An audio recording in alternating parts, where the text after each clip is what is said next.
نحمده ونصلي على رسوله الكريم اما بعد رب اشرح لي صدري ويسر لي امري واحلل عقدة من لساني يفقهوا قولي. سامعین، آج ہم آپ کی خدمت میں اسلام میں عورت کا مقام کیا ہے اس سلسلے میں کچھ باتیں عرض کرنے کی کوشش کریں گے.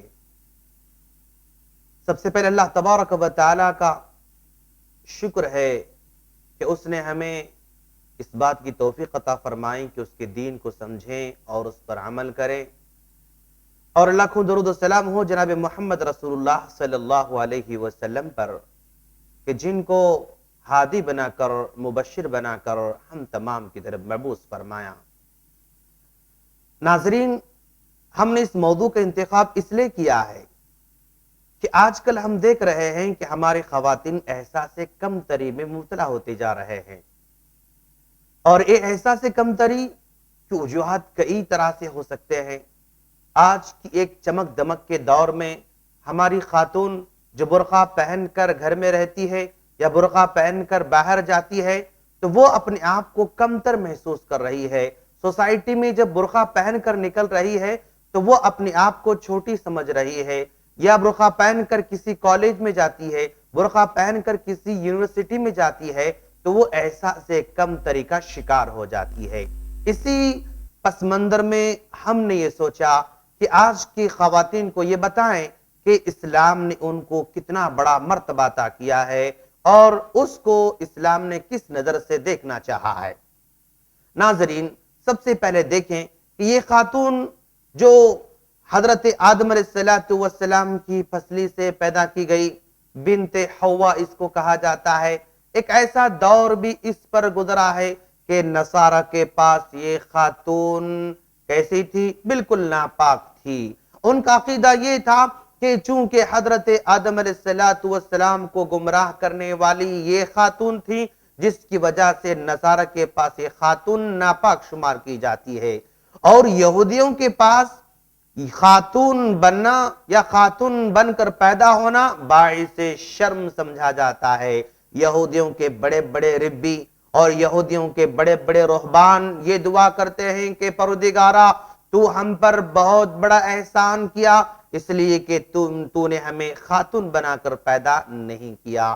اور ذرا دیکھیں آپ، یہی خاتون بدھ مت کے پاس بھی ہوا کرتی ہے، تو بدھ مت والوں کے پاس عقیدہ یہ ہے کہ آدمی اس وقت تک پرفیکٹ نہیں بن سکتا جب تک وہ خاتون سے الگ نہ رہے. تو گویا خاتون کے ساتھ اگر کوئی رہتا ہے، زندگی بسر کر سکتا ہے، پھر وہ کبھی بھی مکمل اور پرفیکٹ آدمی نہیں بن سکتا ہے.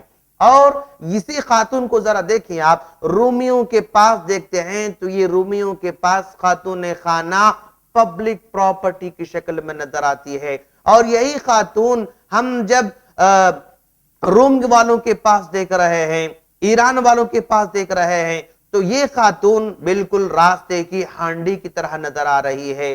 اور یہی خاتون کا ہم روسیوں کے پاس دیکھتے ہیں تو روسیوں کا کہنا یہ ہے کہ 10 خاتون میں صرف ایک روح ہوا کرتی ہے. اور اسی خاتون کو ہم دیکھیں برادران وطن کے پاس دیکھیں ہم کہ خاتون اس کا کوئی مقام نہیں، اس کا کوئی وراثت میں حصہ نہیں، اور جب اس کا شوہر انتقال کر جاتا ہے تو وہ اپنے شوہر کے ساتھ آگ میں جلا دیا جاتا ہے. اور یہی خاتون خانہ عربوں کے پاس بھی کسی قسم کا اس کو مقام نہیں تھا.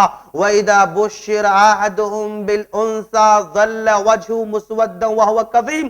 اسی خاتون خانہ کے بارے میں اللہ تبارک و تعالی خبر دے رہا ہے کہ ذرا دیکھو عربوں کے پاس کیا نظریہ تھا، کیا ان کی سوچ تھی.